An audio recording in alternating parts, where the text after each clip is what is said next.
"Get him off my plane," Grace Whitmore said, and every voice in first class disappeared. The words did not come out loud. They came out cold, polished, and certain, the way money speaks when it has forgotten that people have hearts. At seat 2A, Owen Caldwell slowly lifted his eyes from the small pink backpack resting at his daughter's feet. Beside him, 8-year-old Lily held a folded drawing of an airplane against her chest, her fingers trembling just enough for the paper wings to shake. The cabin lights glowed soft and expensive above them. Coffee steamed in porcelain cups. A businessman stopped scrolling on his phone. A woman in pearls lowered her magazine. And in the narrow aisle, 2 private security guards in dark suits waited for permission to turn a father and his little girl into a public lesson. Before we continue, where are you watching from? Drop your city or country in the comments below. And if you believe in dignity and second chances, hit like and subscribe. These stories spark change, and we are glad you are here. Now, back to Owen Caldwell. He had not raised his voice. He had not insulted anyone. He had simply taken the seat printed on his boarding pass, buckled Lily in gently, and tucked her blanket around her knees because the airport doctor had warned him that stress could make her chest tighten. They were flying to Washington, D.C., for a specialist appointment Owen had saved 6 months to afford. He wore a faded navy jacket, clean but worn at the cuffs, jeans pressed by hand, and work boots polished the best he could manage before sunrise. To some people, that was enough evidence. Grace Whitmore saw the jacket before she saw the man. She saw the boots before she saw the father. She saw the cheap canvas bag under his seat and decided, in that quick, cruel way powerful people sometimes do, that Owen had found a way into a place where he did not belong. "Sir, I need you to stand up," said Trent Sloan, her head of security, stepping close enough that Lily leaned into her father's side. "There must be a mistake," Owen answered calmly, holding out the boarding pass. "These are our seats." Grace did not take it. She stood 3 feet away in a cream-colored suit that looked untouched by weather, worry, or waiting rooms. Her company, Whitmore Aeronautics, had charter interests, defense contracts, and enough influence to make airport managers answer calls before the second ring. This morning she was late for a billion-dollar meeting, and she wanted the front cabin cleared for her team. Owen's quietness did not soften her. It irritated her. "I do not care what that ticket says," she said. "This section is restricted now." Lily looked up. "Daddy, did we do something wrong?" Owen turned toward her, and the anger he might have felt never reached his face. He brushed one curl away from her cheek and whispered, "No, sweetheart. Look at me, not them." The seatbelt sign chimed above them with a clean, delicate sound, almost innocent. Outside the oval window, rain streaked across the glass in silver lines, and beyond it the runway lights blinked through the gray morning like distant candles. Inside the cabin, phones began to rise. People were not helping. They were recording. Trent reached for Owen's arm. Owen moved only enough to protect the small space between the man's hand and Lily's shoulder. It was controlled, quiet, almost nothing. But Trent stumbled back half a step, embarrassed more than hurt, and Grace seized the moment as if she had been waiting for proof. "See," she said, her voice sharpening. "He is dangerous." Owen looked at the aisle, then at the watching passengers, then back at his daughter. His voice stayed low, steady, and full of something stronger than pride. Dignity means standing still when the world wants you to become angry. And just as Trent reached for his radio to call the cockpit, no one noticed the small silver pilot wings in Lily's hand catch the cabin light. The silver wings were not a toy, though Lily held them like one. They were old, scratched along the edges, and pinned to a strip of blue ribbon that had faded almost gray. Owen had given them to her that morning at the airport when her hands would not stop shaking. He told her they belonged to someone who once believed the sky could teach people courage. He did not tell her they had belonged to him.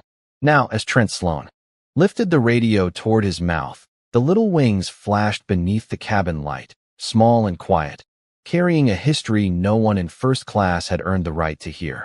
"Security issue in row 2, Trent said. "Passenger refusing to deplane." "That is not true," Owen said. His voice did not rise, but it carried just far enough for the first 3 rows to hear. "I showed my ticket. I have not refused anything except being pulled past my daughter like a criminal." A man across the aisle gave a short laugh under his breath, the kind meant to make cruelty feel casual. "People always have a story," he muttered. Owen looked at him once, then looked away. Some insults are too small to answer. Grace Whitmore stepped closer, her perfume clean and expensive against the stale cabin air. Mr. Caldwell, this aircraft is under a private security protocol connected to my company's travel detail. The front cabin has been reassigned. Owen held the boarding pass out again. Then the airline should have reassigned it before my daughter sat down. You were asked to move. No, Owen said gently. I was ordered to disappear. That sentence landed harder than shouting would have. The flight attendant, Chloe Reed, stood near the galley with a tablet in both hands, her eyes moving between the ticket, the passenger manifest, and the small medical notation beside Lily's name. Seat 2A, Owen Caldwell. Seat 2B, Lily Caldwell. Priority boarding approved. Medical proximity requested. No error. No fraud. No confusion. The truth was right there in black letters. But truth has a hard time breathing when power fills the room first. Chloe swallowed and stepped forward. Miss Whitmore, their seats are valid. The child has a medical note attached to the reservation. Grace turned, and for the first time her calm showed a crack. Are you telling me your system matters more than security? Chloe hesitated.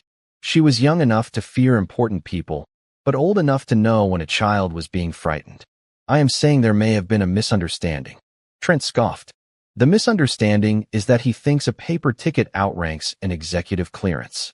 Owen's hand tightened, slightly around Lily's blanket, not in anger, but in restraint.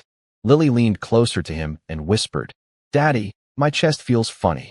Every part of Owen changed except his face. His shoulders lowered. His breath slowed. His attention narrowed to the child beside him.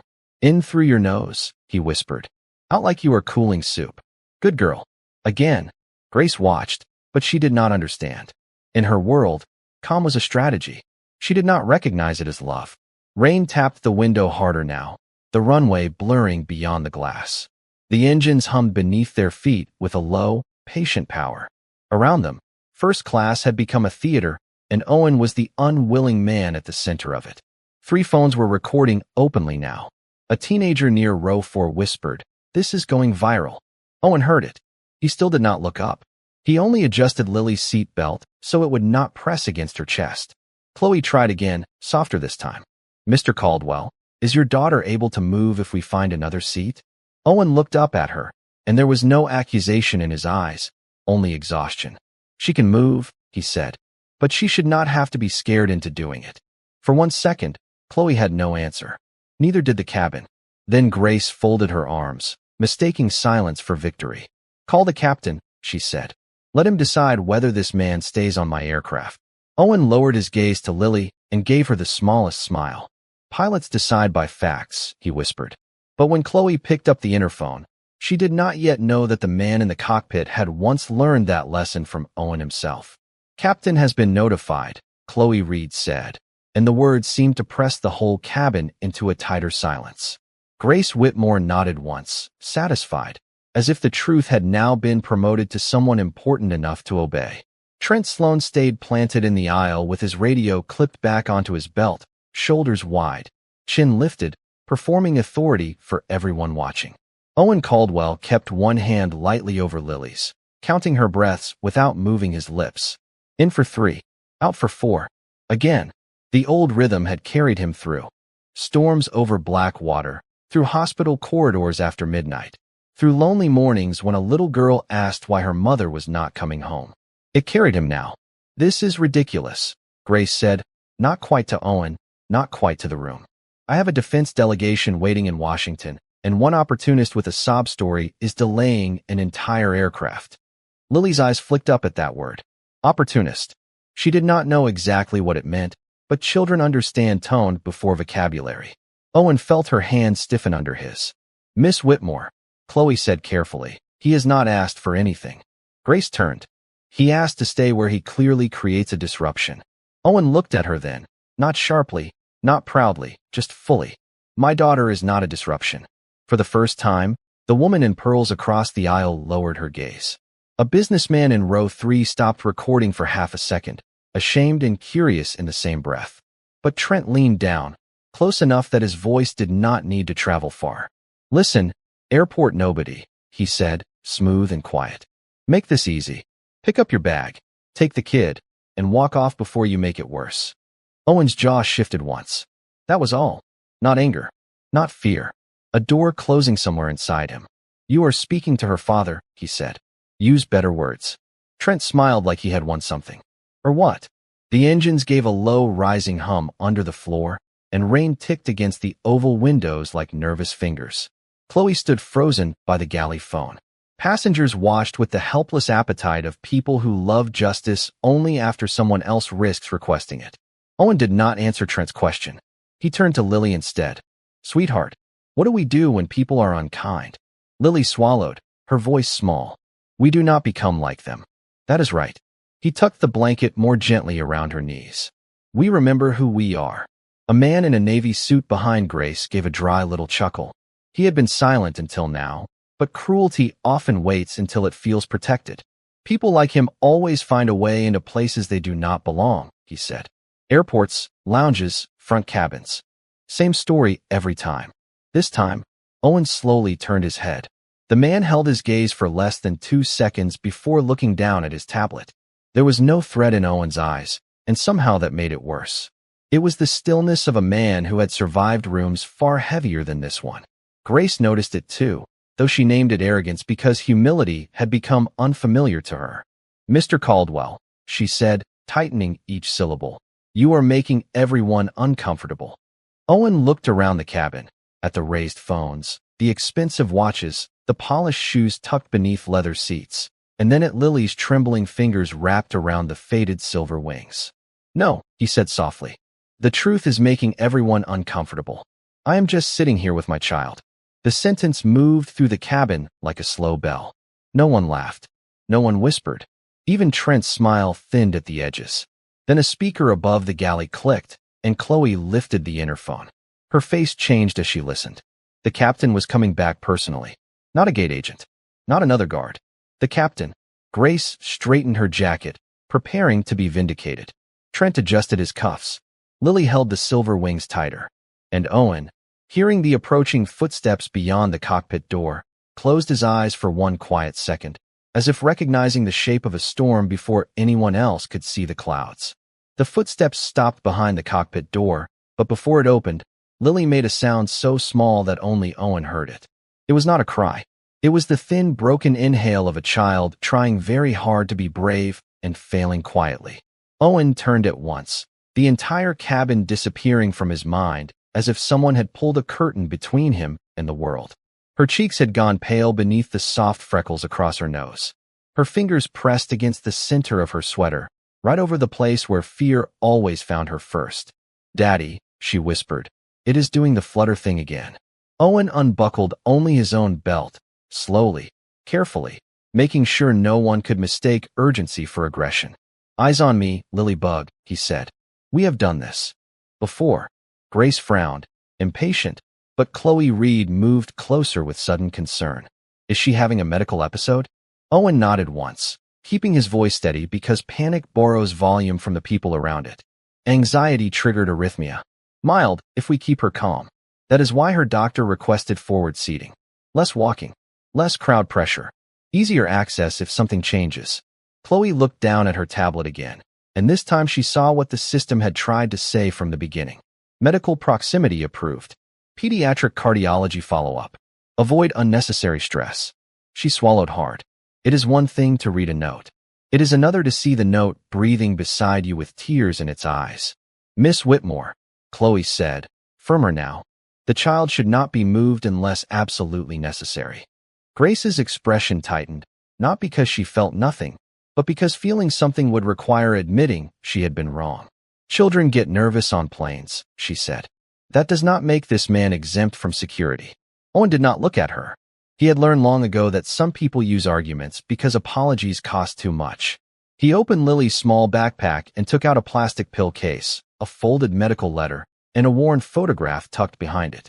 The photo showed Lily at 4 years old in a hospital bed, holding a stuffed rabbit in one hand and her mother's fingers in the other. The woman in the picture was thin, smiling, and tired in the way people smile when they are trying to leave love behind before they leave the world. Owen saw Grace's eyes catch on the photo for half a second. Then she looked away. She lost her mom in a hospital room. Owen said softly, still speaking mostly to Lily. Crowds make her remember. Raised voices make her remember. Men grabbing at her father make her remember. The last sentence entered the cabin and made even Trent Sloan shift his weight. Lily breathed in through her nose, out through her mouth, just as Owen had taught her. In, out, again. The engines hummed below like a giant heart trying to keep time with hers. Rain slid down the windows. Somewhere in the back, a baby fussed and then went. Quiet. As if even the youngest soul on board understood that this was no longer about seats. It was about mercy. Chloe crouched near the aisle, her voice gentle. Lily, my name is Chloe. I am going to ask everyone to give you some quiet, all right? Lily nodded, eyes fixed on her father. Chloe stood and looked at the passengers. Phones down, please. No one moved at first. Then the woman in pearls lowered hers. Then the businessman in row 3. One by one, screens dipped like small lights going out. Grace noticed the cabin obeying Chloe before it obeyed her, and the loss of control stung her pride. This is still my aircraft detail, she said. Owen finally looked up. No, ma'am. It is a plane full of people. That is what you keep missing. The cockpit door clicked. The sound was soft, but it cut through everything. Lily clutched the silver wings so tightly they pressed a mark into her palm. Chloe stepped back. Trent straightened. Grace lifted her chin, ready for judgment. And as the door opened, Owen placed one hand over his daughter's trembling fingers, hiding the wings from view just a moment longer. Captain Daniel Mercer stepped out of the cockpit with the calm weight of a man who had carried hundreds of lives through storms and turbulence without ever letting fear show on his face. He was tall, silver at the temples, his uniform pressed with military precision, his captain's bars catching the cabin light as he paused beside Chloe Reed. The effect was immediate. Grace Whitmore straightened as if the room had finally produced someone equal to her importance. Trent Sloan squared his shoulders, ready to deliver the version of the story that made him look necessary. Owen Caldwell stayed seated beside Lily, one hand still covering hers, one thumb moving gently across her knuckles in the same slow rhythm. In, out, again. What seems to be the issue? Captain Mercer asked. His voice was not loud, but it traveled. Grace spoke first. Captain, this passenger refused to comply with a private security directive and created a disturbance in my assigned cabin area. Trent stepped in before Chloe could respond. He resisted removal, made physical contact, and frightened nearby passengers. Owen lifted his eyes, but said nothing. That silence bothered Trent more than any argument could have. Grace pointed toward the seat. My team has a security protocol connected to a high-level meeting in Washington. I asked him to relocate. He escalated. Chloe's face tightened. Captain, his ticket is valid. His daughter has a medical note requesting forward seating. I verified it in the system. Mercer turned slightly toward her. Was he in the assigned seat? Yes, Captain. Did he threaten anyone? Chloe hesitated only because the truth was heavy in a room full of people who had been pretending not to see it. No, Captain. He was trying to keep his daughter calm. The cabin changed again. Not dramatically. Not like thunder. More like a church when someone finally tells the truth from the back pew. Grace felt it and fought it. With respect, Captain, you did not see the way he moved when my guard reached for him. Mercer looked at Trent. You reached for him? Trent blinked. To escort him off. Was he standing? No. Was the child between you and him? Trent's confidence thinned. Nearby. That was not my question. Rain traced the window beside Lily in trembling lines. The engines pulsed beneath the floor. Somewhere, a seatbelt clicked as a passenger shifted uncomfortably, and that tiny sound seemed too loud in the silence. Mercer looked toward Owen for the first time fully. Sir, I need your name. Owen's expression remained unreadable, but something in his eyes changed, a flicker of recognition buried so deep that only a man trained to read danger in clouds might have noticed. Owen Caldwell, he said. The name landed softly. Mercer's face did not change at first. Then his breath stopped halfway in his chest. Grace noticed. Chloe noticed. Even Trent noticed, because authority has a scent when it suddenly becomes uncertain. Middle initial? Mercer asked, his voice lower now. Owen held his gaze. James. Lily looked between them, confused, still clutching the hidden silver wings beneath her father's hand. Mercer took one step closer. His eyes dropped to the chain around Owen's neck, where an old wedding ring rested against the fabric of his shirt. Beside it, almost tucked beneath the collar, was a faded piece of blue ribbon, the same shade as the one attached to the wings in Lily's hand. The captain's jaw tightened. The years seemed to pull something out of him that he had locked away and labeled impossible.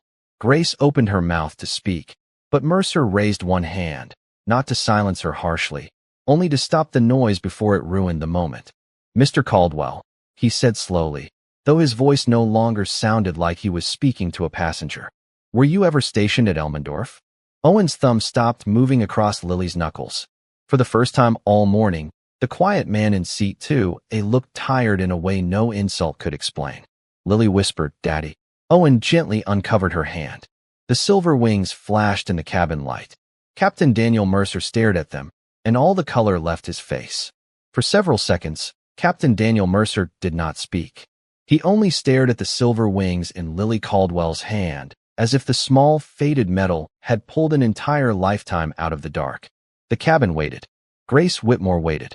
Trent Sloan waited with his mouth slightly open, suddenly unsure whether he was still the strongest man in the aisle. Owen gently took the wings from Lily and turned them over in his palm. On the back, scratched almost too faint to read, were 2 words and a number. Falcon 7. Mercer saw them, and whatever remained of his professional mask broke quietly. "Falcon 7, he whispered. The name moved through first class like a gust of cold air. It meant nothing to most of them, but the way the captain said it made every phone feel heavier in every hand. Grace frowned. "Captain, what is that supposed to mean?" Mercer did not answer her. His eyes stayed on Owen. "I thought you were dead." Lily looked up at her father. "Daddy." Owen closed his hand around the wings, not out of shame, but out of habit. Some men hide because they are guilty. Owen had hidden because too many people had tried to turn his pain into a ceremony. "That was the report for a while," he said softly. Mercer took one step closer, then stopped himself, as if approaching a memory. Too quickly might cause it to vanish. Bering Sea, February 9th. Rescue flight out of Elmendorf. Ice storm. Double hydraulic failure. Owen's face remained still, but his eyes lowered. Chloe Reed pressed one hand over her mouth. Grace's confidence shifted into confusion. Trent looked from the captain to Owen, searching for the trick and finding none. Mercer's voice grew steadier, but deeper, carrying the weight of testimony rather than conversation. "I was 26 years old, co-pilot on my first winter emergency assignment. We were carrying medical personnel and 2 injured crewmen from a fishing vessel. Weather went bad faster than forecast. Instruments were freezing. The aircraft was shaking so hard I could not read my own checklist. The cabin was silent now, truly silent, not the silence of manners, but the silence of people realizing they had judged too soon. Owen said quietly, "Daniel, you do not have to do this." Mercer shook his head. "Yes, sir, I do." "Sir." The word landed harder than any accusation. Grace's eyes moved to Owen's worn jacket, his work boots, the blanket tucked around Lily's knees. Nothing about him had changed, and yet everything about him had changed. Mercer turned slightly, speaking now to the cabin. Captain Owen Caldwell took control after the main system failed. He kept that aircraft level through crosswinds strong enough to tear lesser men apart inside their own fear. He talked me through the procedures while the warning lights were screaming. He made everyone else believe we were going to live before he had any proof of it himself. Lily's breathing had slowed. She stared at Owen as if she were seeing him through a door that had finally opened. "You flew planes?" she whispered. Owen gave her a sad little smile. "A long time ago, sweetheart." Mercer continued, his voice tightening. "We landed hard, but alive. 42 people walked away because of him. I walked away because of him. And when the investigation came, he refused to let a young officer's mistake destroy that officer's family. He carried blame that was not his, then disappeared after his wife got sick." Grace's face went pale. The woman who had ordered Owen removed now stood in the aisle with nothing left to hide behind. Not wealth, not security, not protocol, just the truth, shining like those old silver wings in a child's hand. Trent lowered his eyes first, then the businessman in row 3, then the woman in pearls. One by one, the cabin stopped watching Owen like a problem and began seeing him like a man. Mercer stood straight, brought his hand slowly to his brow, and gave Owen Caldwell a quiet salute. "Welcome aboard, Captain. It is an honor to have you on my aircraft." Owen Caldwell did not return the salute right away. For a moment, he simply sat there with Lily pressed against his side, the silver wings resting in his open palm, and the whole first-class cabin waiting as if his silence had become the only sound that mattered. Then, slowly, he lifted his hand and gave Captain Daniel Mercer the smallest salute in return. It was not theatrical. It was not proud. It was the kind of gesture a man gives when he remembers the cost of surviving. Mercer lowered his hand, but his eyes stayed wet with a gratitude he had carried for years with nowhere to place it. "I looked for you," he said quietly. "A lot of us did." Owen looked down at Lily's blanket. "I know. Why did you vanish?" Mercer asked, not as a captain now, but as the young co-pilot he had once been. Owen breathed in, and the cabin seemed to breathe with him. "Because my wife was dying," he said. No one moved. Even Grace Whitmore, who had spent her life mastering rooms, suddenly looked like a woman standing outside a door she had no right to open. Owen continued, his voice low enough that people had to listen instead of simply hear. Maggie had already been through 2 surgeries. Lily was still little. Reporters came to the house after the landing. Command wanted statements. Lawyers wanted records. People wanted a hero, but my daughter needed a father, and my wife needed peace. Lily leaned against him harder. "Mommy did not like cameras," she whispered. Owen kissed the top of her head. "No, sweetheart. She liked porch lights, quiet mornings, and burnt pancakes." A small, tender laugh broke from Lily, and it softened the cabin more than any speech could have. Mercer nodded slowly. "You let the file close with your name on the mistake." Owen's face remained calm. The officer who missed the maintenance flag had a newborn son. He had made an error, not a crime. The aircraft was old. The weather was worse than Command wanted to admit. If they needed one name to carry the weight, I had stronger shoulders back then. The businessman in row 3 lowered his head. Chloe Reed blinked away tears. Trent Sloan stared at the carpet as if every thread of it had become more interesting than his own shame. Grace looked at Owen's worn jacket again, but this time she did not see poverty. She saw restraint. She saw discipline. She saw a man who had been carrying more honor in silence than most people carried in public. Mercer turned toward Grace, his voice controlled but firm. "Miss Whitmore, your company is flying to Washington today to discuss aviation integrity and emergency response systems. You are about to remove one of the few men in this country who actually knows what those words cost." Grace's lips parted, but no defense came. Her world had been built on decisions, speed, leverage, control. Owen's world had been built on sacrifice, patience, and promises made in hospital rooms. For once, her world had no language for his. Owen looked up at Mercer. "Daniel, I am not here for recognition. I am here to get my daughter to a doctor." Mercer nodded. "Then that is what this aircraft is going to help you do." He turned to Chloe. "Please make sure Miss Caldwell has water, space, and anything her father requests." Chloe answered immediately. "Yes, Captain." Lily looked at Owen with wide eyes, holding the silver wings like they had grown warmer in her hand. "Daddy, were you really a hero?" Owen smiled softly, but his eyes held the kind of sadness that teaches truth gently. "No, Lily Bug. I was a man who did his job when people were scared." Mercer looked at him and said, "That is what a hero is." This time, no one in the cabin corrected him. Grace Whitmore had apologized in boardrooms before. She had apologized to senators for delayed reports, to investors for market turbulence, to cameras when the public needed a polished sentence, and a steady face. But those were not apologies. Those were instruments. This one was different because there was no microphone she controlled, no legal team shaping the language, no stock price waiting on the other side of her humility. There was only a little girl in seat 2B, still pale from fear, and a father in seat 2A who had every right to shame her, but chose not to. Grace looked at Owen, then at Lily, and for the first time that morning, she did not see a disruption. She saw a child with a medical letter in her bag, a faded blanket over her knees, and old silver wings held like a prayer. "Mr. Caldwell," Grace said, but her voice came out too formal, too small for the damage she had done. Owen did not help her. Grace swallowed and tried again. "Owen, I was wrong." The cabin held still. Trent Sloan stood near the galley with his hands clasped in front of him, stripped of the performance that had made him look powerful minutes earlier. Chloe Reed watched from beside the service card, her tablet lowered, her eyes soft but alert. Captain Mercer remained in the aisle, not interrupting, not rescuing Grace from the weight of her own choices. Grace turned fully toward Lily. That was harder.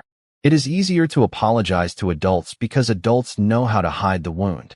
Children make you look at it. Lily, Grace said gently, I frightened you. I judged your father before I knew him. I used my position to make you feel unsafe when you were already scared. I am sorry. Lily did not answer right away. She looked at Owen, asking without words if it was all right to speak. Owen nodded. You can tell the truth, sweetheart. Kind truth is still truth. Lily looked back at Grace. Her small fingers rubbed the edge of the silver wings. Do rich people always get scared of poor people? No one breathed for a second. The question was not rude. That was why it hurt. It was clean, honest, and impossible to dodge.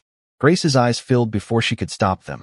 She looked down at her cream-colored sleeves, her expensive watch, the spotless shoes that had never crossed a hospital parking lot at dawn with a sleeping child in her arms.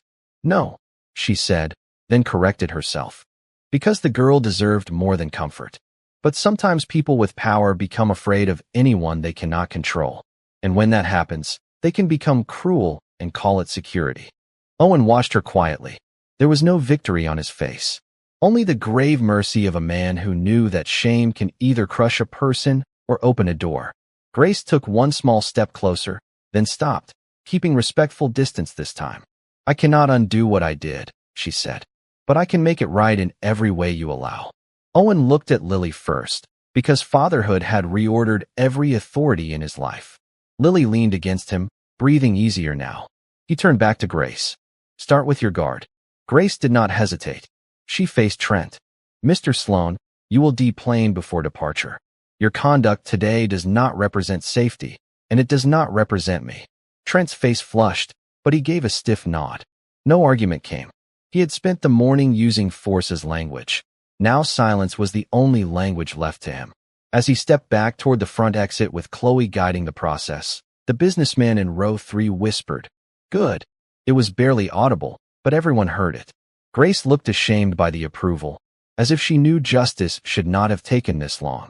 Owen adjusted Lily's blanket and spoke without raising his voice. Power is safest when it learns to kneel. Grace absorbed the words like a sentence she would be hearing for years.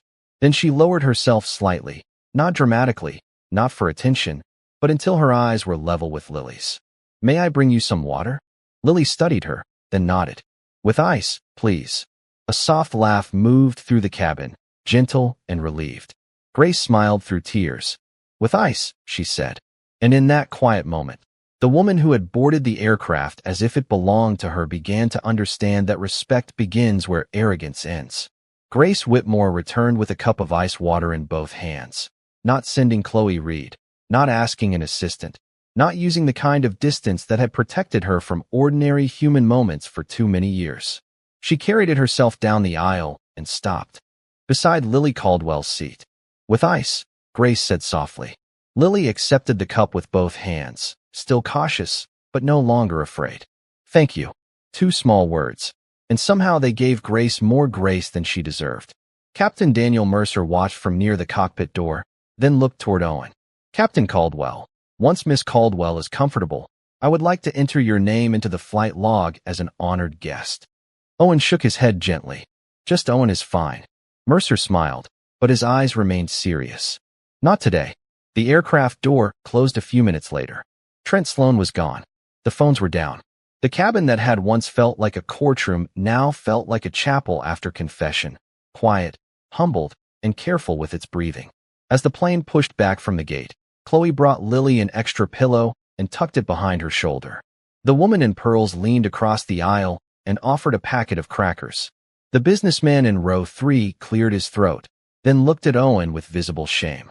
Sir, he said, I should not have said what I said. Owen met his eyes. There was a long pause, not cruel, only honest. Then remember how easy it was to say it, Owen replied. That is where change starts. The man nodded and looked out the window, smaller but better for it. Rain streaked backward as the plane turned toward the runway. Grace sat across the aisle now, no longer claiming space, simply occupying it. She watched Owen help Lily sip water through a straw.